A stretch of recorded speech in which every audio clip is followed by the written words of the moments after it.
about to start. We have Lafayette, who works at the Centre for Advanced Computing, and his talk will be on the social formations in a transhumanist world. I'll leave you to Lev. Thank you. Thank you for that very kind introduction, Adam. The organisation I work for is actually the Victorian Partnership for Advanced Computing. They're basically a consortium of universities that provide advanced computing services such as clusters, computational computing, and so on and so forth. My own background is I'm an honours graduate in politics, philosophy and sociology. Moved to Melbourne some time ago to start a PhD, which has been on again and off again and on again and off again. I've worked for the Victorian Parliament for several years looking after electoral roll databases for MPs and what have you, before I decided that there was life better spent in East Timor, where I spent a year working for the Ministry of Foreign Affairs, looking after their systems there. And these days I'm also doing a MBA in technology management through the Chipley Business School. Also, as of last Tuesday, I became president of Linux Users Victoria, so I've got more on my agenda now. The title of this talk, Social Formations in a Transhumanist World, does bring into question, of course, who's going to get this transhumanist world. And I would like to reiterate some of the comments that was raised in Rob Sparrow's talk, that there is a very specific and small margin that actually sort of falls into this cutting-edge technology, and we are very fortunate indeed to have had the genetic determination of our parents who decided to give us birth in this advanced developing nation.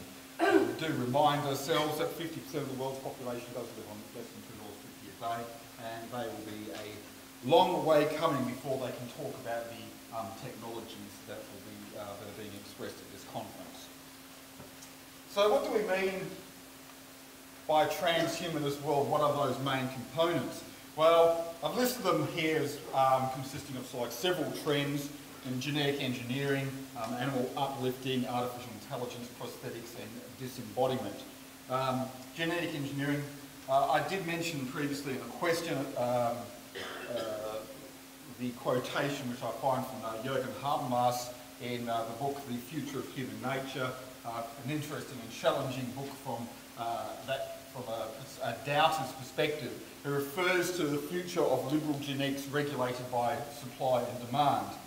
The science, of course, at this stage, of course, the science is based around recombinant DNA and the development of potential development of transgenic species. So we take that as one component, one possible trajectory in the future of humanity, one of the ways that humanity can change. The second component, the animal uplifting component, that's something I'm taking from a science fiction series. Of course, a number of us were at the World Science Fiction Convention. All these components have got their own mythology of modernity, this way that science fiction operates. David Brin did a series, science books, which had genetically enhanced animals that had particular intelligence aspects, and they were able to perform particular tasks that human beings were not so good at doing. So hyper-intelligent dolphins to be swimming around and doing what dolphins do particularly well, but with a human-like intellect. Of course, this comes into some conflict, obviously, with various forms of animal rights activists. Whether you take it from the or rather, I should start from the contractual perspective. The contemporary philosopher Roger Scruton, for example, that argues that animals don't have rights because rights implies duties, therefore the capacity to form a contract and so forth. Or you can take a utilitarian perspective from Jeremy Bentham to Pete Singer. Jeremy Bentham's very famous quote on this is, it is not a matter of whether they are conscious or whether they form contracts or whether they talk, but do they feel and suffer. Okay. The artificial intelligence argument, we've seen a bit of a discussion on that. Obviously, it's very important in terms of sheer calculative power and the capacity to match the raw capacity to match in terms at least of hardware is presented, of course, by Ray Kurzweil with sort of, following on the logic of Moore's law.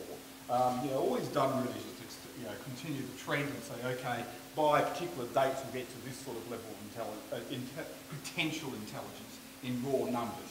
These figures, that line may go up and down as you like due to particular circumstances, but in general, I'd say that when you look at a whole variety of metrics, Moore's law, of course, has now been expanded to other metrics as well. You look at like IO speed and what have you, and in general, we can say, well, certainly there is changes in the order of magnitude every sort of 4 years or so, and that is very significant in terms of the potential change in or transformation of human beings. If you want to look back from the 1950s and 1960s, there were very optimistic calculations that have been done then by people like Herbert Simon and Marvin Minsky, later on, of course, Kurzweil as well. And also, though, looking at the potential critics, people like Herbert Dreyfus, who was talking about the role of the unconscious and implicit knowledge, something which a machine intelligence he felt would have troubles doing. Roger Penrose debating on the capacity of machine intelligence based on a systematic level, or John Searle's famous references to machine intelligence being limited by the sort of human understanding that we have through our knowledge being linguistically embodied, right? Our knowledge being founded not on what's sitting in here or what's sitting in that head over there or that head over there, but on the shared medium of language and the shared recognition of symbolic values is really what Searle was talking about of why machines would struggle, I guess, to actually have the same sort of intelligence as human beings. Prosthetics, of course, those cyberpunk authors from the early 80s thought they were absolutely fantastic. We are actually seeing some interesting moves in this direction in terms of human self-transformation. Prosthetics, of course, really only took off with the advent of mass warfare, anaesthetics in medicine, and interestingly, government funding. Okay, there was a few isolated cases which can date back an extremely long time. They have found in some of the tombs from ancient Egypt, prosthetic toes and things like that. There was quite a famous German mercenary knight, Gutz, I think his name was, something like that, had a prosthetic hand because he had it blown off in a cannon shot and he decided to hang on to that. But really the sort of 20th century move of mass prosthetics, or not mass prosthetics, but certainly more widespread use was developed because of the introduction of mass warfare, the use of anaesthetics and government funding. We are now looking in just the very, very beginning of people beginning to actually have artificial limbs and what have you, which are of sufficient quality that they may actually be perceived as being better than what a natural person has. Okay, there was quite recently a runner who was temporarily disqualified from the Summer Olympics because he had artificial feet, and they were considered to be so good that they actually seemed to have been giving him an unfair competitive advantage. That was overturned. But this is a sort of trend that is coming, and we can look at the emergent technologies such as neural prosthetics, direct bone integration, and so forth. The transhumanist now these are all potential trends. The transhumanist argument, and I really haven't done the metrics and probabilities of when these things will occur. I do suspect very much that they will occur in a very uneven fashion. We may see sort of like, jumps in particular technologies here and there. We may see, 10 years where genetic engineering is, just booms, and it's like, the potential for transformation there is very important, and then it sort of like lulls off now, and artificial intelligence takes off. There was a period where they talked about the AI winter as an example, where the research project of artificial intelligence slowed down significantly from initial optimism. I think it was Minsky, I may be wrong on this, I think it was Minsky who in the early 60s was saying in 20 years' time, a computer will be able to do anything that a human can do in terms of thought. Well, that obviously didn't happen.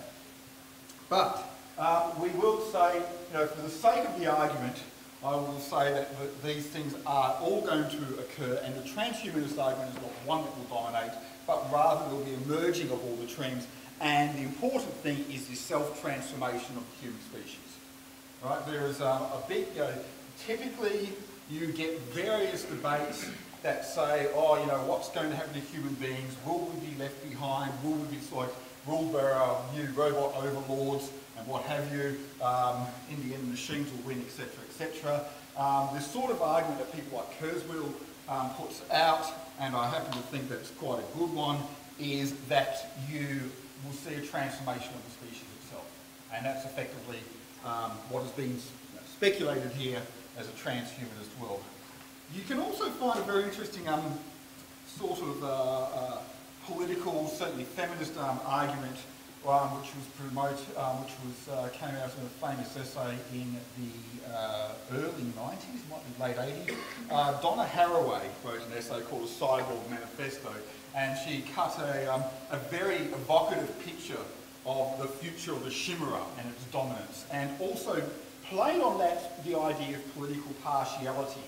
Right? She was arguing that there is no one true great political agenda that's going to come down and we all should align ourselves with, but rather we're going to have a series of temporary alliances, and we'll kind of muddle our way through to sort of like a better political world as a result. So she was saying this, at one stage we've got the physical, biological, or semi-biological cyborg making its appearance in the world, and the other side, well, it's going to have its social and political equivalent as well.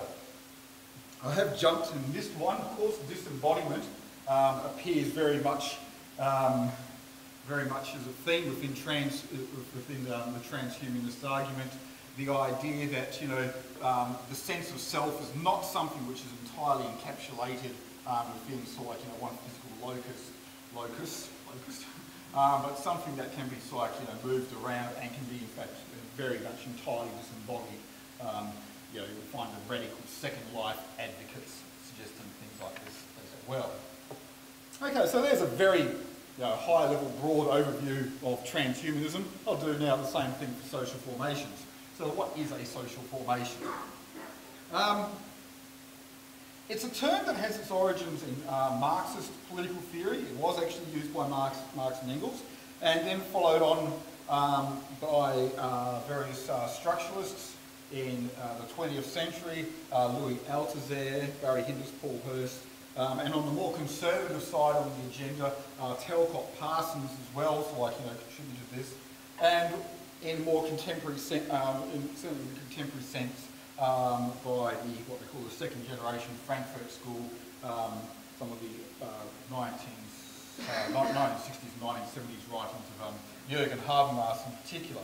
And what it basically argues is that you have to understand things in the formal structures of society rather than their cultural or historical contexts.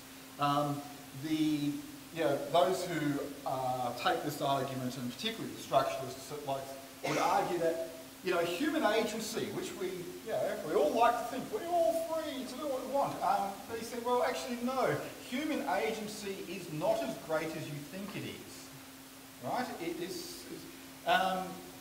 and really the focused according to the social formation argument is that you really should actually concentrate on the larger structures, which very much, if not entirely determined, give a pretty solid indication of the directions of where your society depending on what sort of problems it's going to face.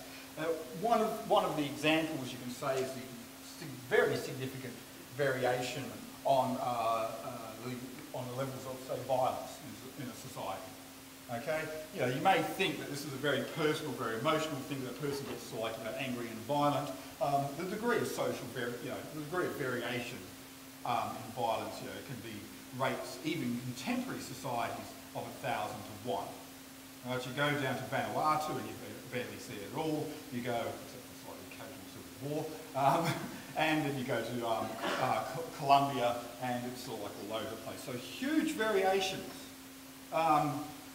which cannot be attributed realistically to any biological explanation or any explanation that is cultural, but rather it actually comes down to some very significant social structures, and certainly not a variation that depends on human will. So I'm following here a form of social formations, or structures of social formations, which again are largely derived from Jürgen Habermas's book, Legitimation Crisis. I think the German title, or more directly translated, was Legitimation Problems in Advanced Capitalism, or something equivalent to that. So we applied these new forms of these basic social structures which make up the social formation. The formation itself is something that's more equivalent to the forces of production, the available resources and methods that a society has to basically provide its goods and services and subsystems. Habermas proposals primitive, traditional and modern social formations based on the four forces of production: gatherer-hunter society, agricultural and industrial society respectively. The principles of organisation related to, equivalent to the relations of production, what positions that people have to interact with each other. The social and system integration, which represents the political and legal infrastructure, and crisis tendencies. Different social formations have got a more dominant probability of having particular types of crises. I've also added in here to deal with, I guess, the things closer to the human spirit, means of communication and modes of consciousness. What do these things mean? Well, one is the equivalent of the way that knowledge is produced and reproduced, rather than actual physical goods and services. And the mode of consciousness represents a structure of thinking. And there's this thing laid out. I have done it in sort of like comma-separated values, because doing a table proved to be particularly annoying on my presentation, so comma-separated values it is. The theories that concentrate entirely on the development of the forces of production and social institutions themselves must be supplemented and applied across the social formations, traditional, primitive, traditional, and modern, in a way that allows for contemporary social theory, which very much deals with knowledge production. So I don't think it's sufficient anymore to say, to do as a lot of anthropologists would have done in the past, or social theorists, or looking at anthropologists in the past, say, yes, these pre-industrial societies, or these pre-modern societies, well, they've got very strong kinship relations as their basis of organisation. They have a sex and age division of labour. Sure, they basically assign themselves according to the equivalent totemic institutions. Yes, floods are a bit of a problem. Natural disasters are a bit of a problem. They're the major issues that come in and can affect their life in a big way. Looking at their communication methods, I think it's important to say, okay, there was naturalistic communication, and it was what they call a mythic mode of consciousness, where things are formed in a structure of differentiation and unity, and there is a merging of domain values. And of course, we do this to an extent as well. Occasionally, you know, we find people that refer to sort of like, you know, the moral good having an equivalence to the physically healthy that has an equivalence to sort of like statements of truth. But you know, the research on here you know, derives from a whole range of sort of like, you know, anthropologists from the 19th and 20th century. If you go look at Lewis Northern, Radcliffe Brown, Malinowski, and Claude Levi-Strauss. So like, you know, if you want to sort of follow up on that. The same elaboration, I think, can be applied to traditional social formations. This is the things where we look at the period that runs from the Neolithic revolution to the founding of civilization to the early industrial age. Again, if you go through the archaeologists and historians such as Gordon Child, who look at the earliest civilizations, John Needham, Chinese civilizations, and Will Durant on Western civilization, they provide an assessment that, you know, you can add in these new means of communication and the new sort of means mode of consciousness there. And of course, they have a degree of differentiated rationality between which you'll find in the particular religious outlooks of those societies, which sort of like, you know, provided which sort of like, you know, gave an emphasis on the cultures of the time. For example, if you look at the differences in sociology, salvation theories between Hinduism and Buddhism versus the mastery approach and the Judeo-Christian approach, so you can actually, and that actually has a fairly significant influence on how those societies develop. And finally, have a look at the modern society, development of industrial technology. Economic class becomes a big issue now. You have more strongly differentiated economic class relations. Landlord, capitalist, worker, deriving sort of rental income, wages or profit respectively. It is no longer necessarily based on birthright, although of course there is inheritance there, but it's not something that in traditional society you were born into a particular political rank. We have political and economic autonomous subsystems. This is interesting because really you saw the rise of the corporation and the autonomous political groups to be differentiated from sort of like the roles of church and state. That's sort of very, you know, that is a fairly significant feature of modern society. Crises tend to be system generated. So we have economic crises in, say, our financial system rather than a natural disaster itself. We actually have a new set of crises to deal with. Doesn't say we don't deal with the old ones anymore. It's just that there's others here. I can see that David's furiously writing. I will make these slides available.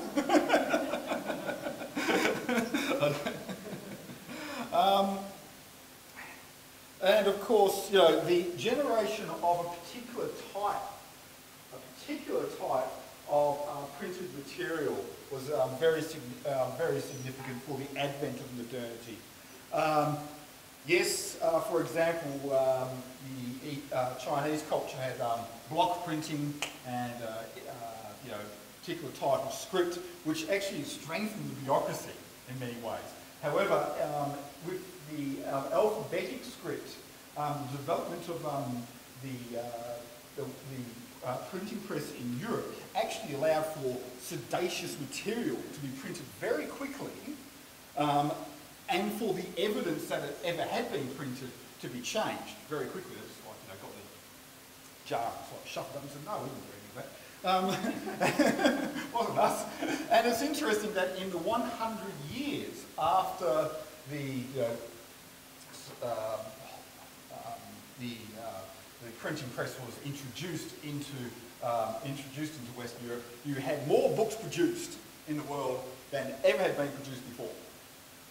And some of those things, so the monopoly on knowledge, which had previously existed, was changed. And it's not surprising that you also had the Reformation occur around in that 100 years as well. So these, the way that we deal with knowledge can develop sort of some particularly interesting changes to your political system and political hierarchy. So there are other crises that sort of pop up in our modern society. The environmental and ecological balance. Okay, if you actually have an economic system that is based on perpetual growth, at a certain point it's going to run into problems. Okay, this is sort of like a bit of a truism. And also, if you don't account for the way that positive and negative externalities are handled, right? If you have an economic system which allows people to engage in a degree of pollution and that becomes somebody else's problem, which means it's nobody's problem, which means it becomes everybody's problem, okay, then you can actually see that's a potential crisis tendency. The international balance is really a case of, it's really one of those things that's coming out from the formation of this, so crisis tendency of the state, of the existence of states themselves, that they've got borders, and sometimes those borders expand and they run into other countries that have got borders, and they may have guns, and maybe they've got nuclear weapons. Okay, there's a problem with the international balance. I've discussed the induced international economic crises. And the last one, political legitimation, mass loyalty and motivation is particularly tricky because the circumstances that, where people can actually lose faith in their society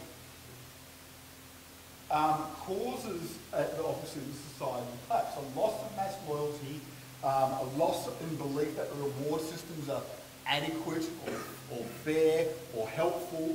This can sort of cause a degeneration in a society. Even if everything else is sort of smooth and functional, you've got no shortage in production. If people sort of lost their legitimacy, you have got a systematically derived crisis. Now, the three, these are derived from the human dimension: alienation, anomaly, and disenchantment. These are the things that people sort of get in their first year sociology. I'm not too sure how many sociologists we have got in the room. But basically these were seen as things that sort of came out of the modern age which challenged the human spirit itself. From Marx obviously got the sense of alienation, that the species being of humanity has now become alienated from the work it does, because the work that the human being does isn't its work anymore. It's now in an economic relationship where the work that it carries out is actually work for something that is being directed by somebody else. And yes, they get sort of some cold hard cash at the end of the day for doing that. I mean, employers wouldn't give you money if you were going to do it for free, right? They actually pay you to be there. But you are alienated from your work as a result.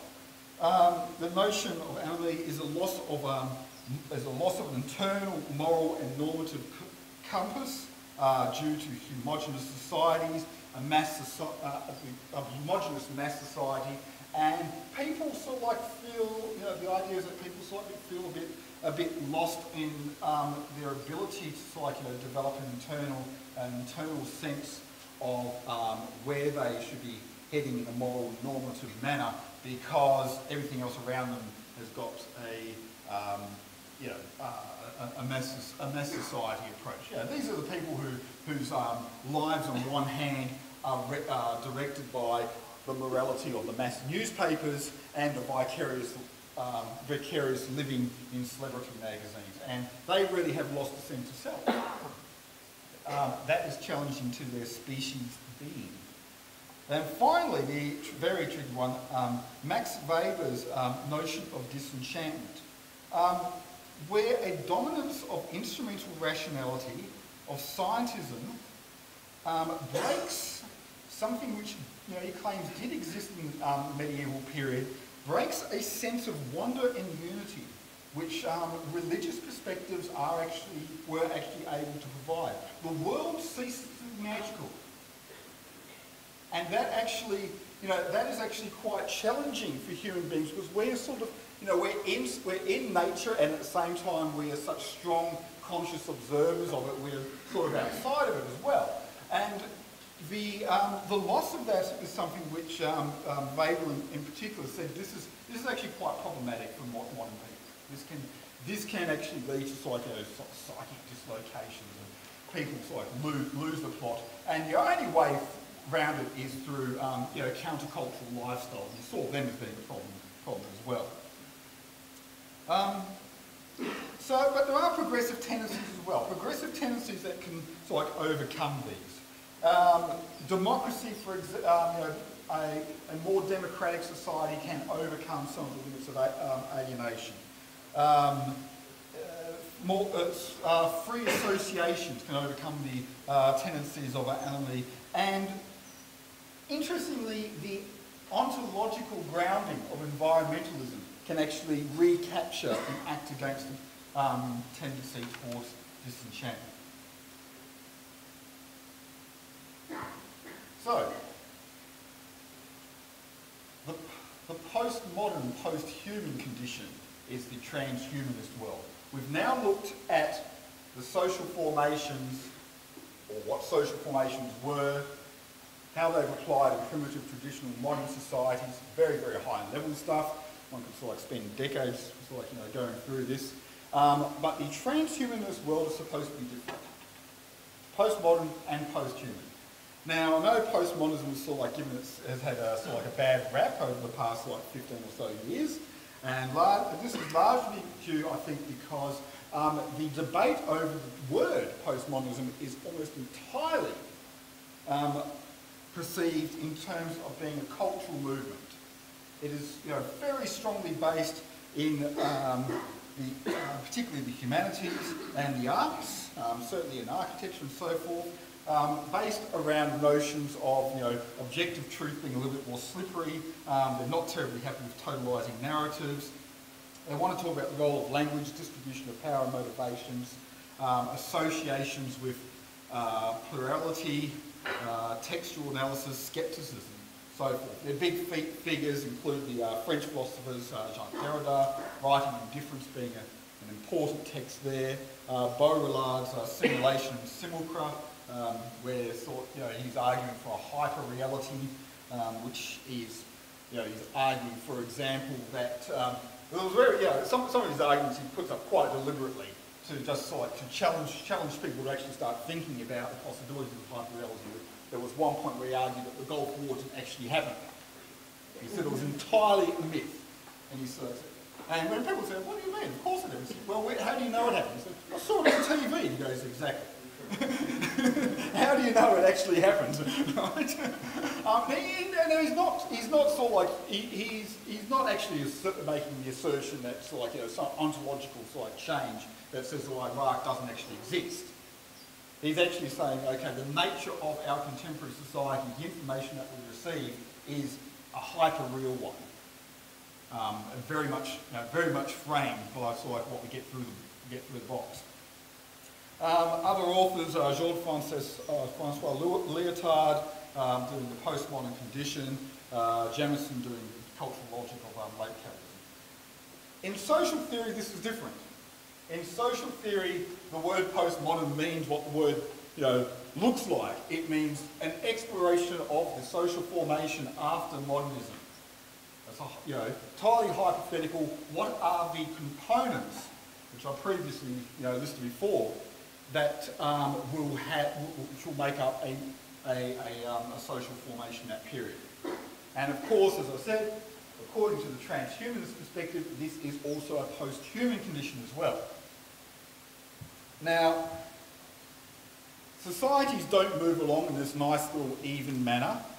They have, if I may borrow the term from the evolutionists, such as, I'm completely forgotten names of now, but we have, good, of course, punctuated and graduated equilibrium. You have periods of gradual reform, and you have periods of catastrophic and sudden change. So they are uneven changes, in the development of society. And if a society does not resolve or have a balanced approach to its internal contradictions and its social formation, then you will have periods of revolutionary or reactionary violence. Marx sort of like in his sort of like way described it as at a certain stage of their development, the material productive forces of society come into conflict with the existing relations of production. From forms of development of the productive forces turn into their fetters. Then begins an epoch of social revolution. Hannah Arendt, a very important political philosopher of the probably of the mid to late 20th century, specialising in totalitarianism, lived through totalitarianism, was a German Jew who sort of like knew the experience quite very much firsthand.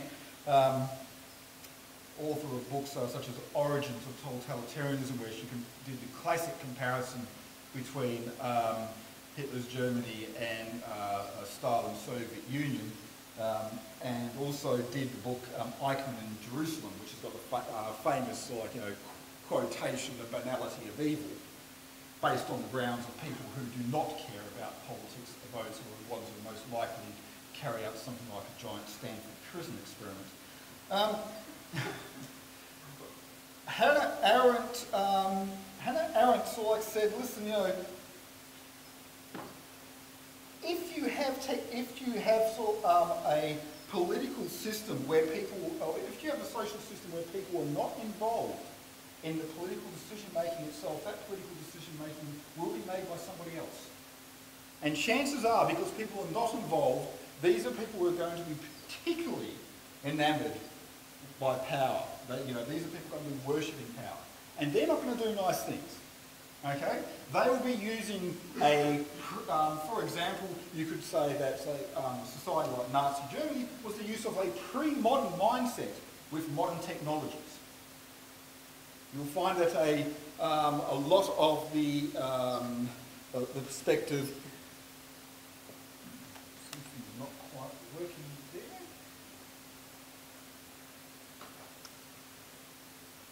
Worried about the status of the power on this machine. You'll find that some of the contemporary fundamentalists have got a pre-modern mindset, but they have got access to modern technologies. So imagine if you will, the possibility, remember I'm talking about how uneven the development is in this world, the possibility of a theocratic political rule with medieval thinking in the period of species self-transformation, that they have the access to that sort of technology. Now that's the stuff of nightmares. That would be possibly one of the worst forms of totalitarianism you're going to find.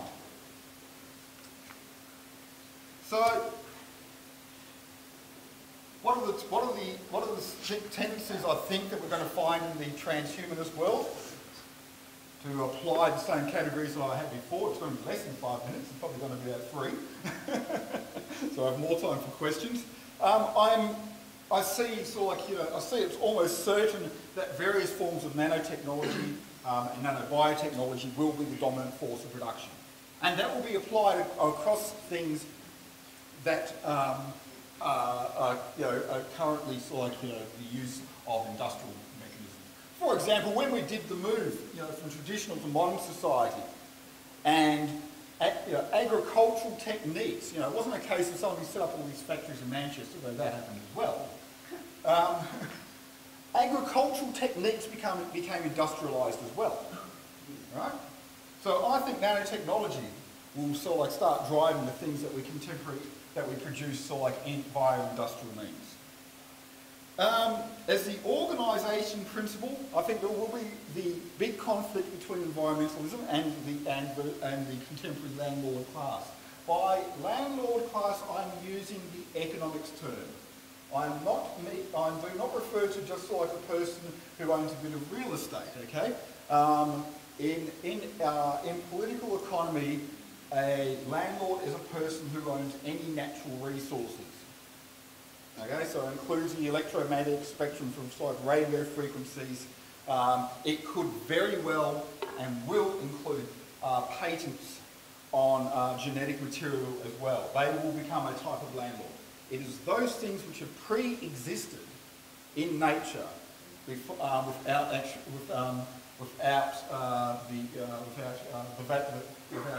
human production. Apparently, there's a bunch of people in Melbourne that have patented the gene for breast cancer. I'm sure there's a couple of people who'd like to have a serious talk with them. There will be a conflict, I believe, with the development of the education system as an autonomous subsystem of society that's going to be separated from the conflicts of how this is actually funded with the things like the free and open source movement. That's going to be a very big issue. How education is funded. How do we deal with knowledge? Whether knowledge is actually going to be one of these natural components of the Commonwealth. Please don't do that to me. You're supposed to be plugged in.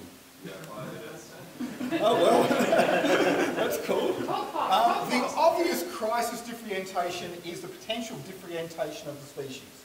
Okay, if we are looking at sort of a transformation of species along different grounds, there is possibility that you will end up with species differentiation.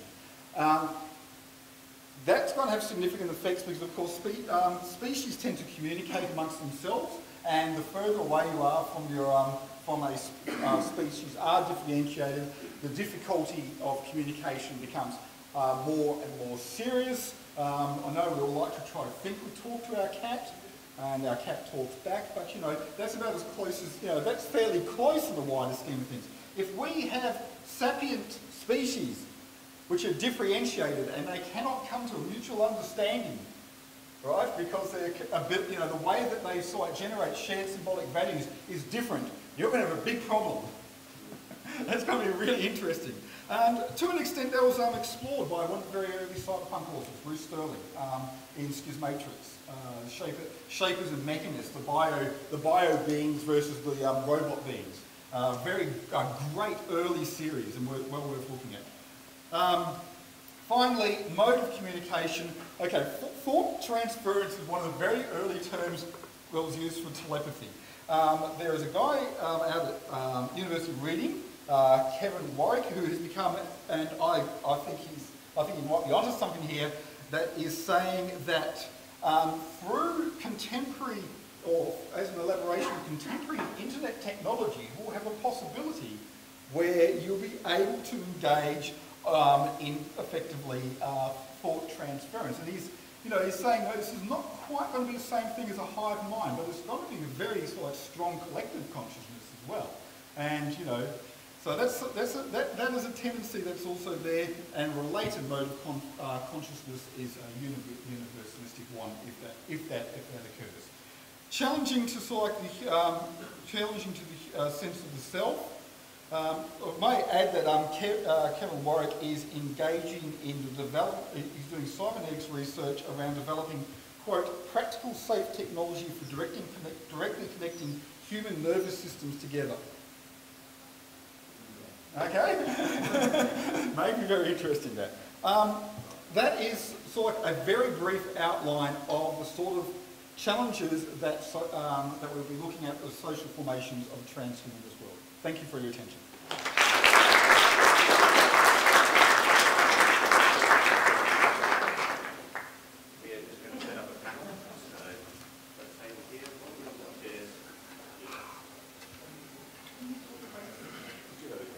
If you have any questions now while we're setting up, we'll also have time for questions after the panel, which is going to be on cultural and social responses to futurism, technology, and open science. Question about this. First there, in there. Thank you. You said you feared not the autocrats, but the theocrats taking control of our society by nanotechnology or whatever. Yep. Can I say that the crisis is already here? Yes. Society has been taken over by what I would call the psychotic conspiratorialists.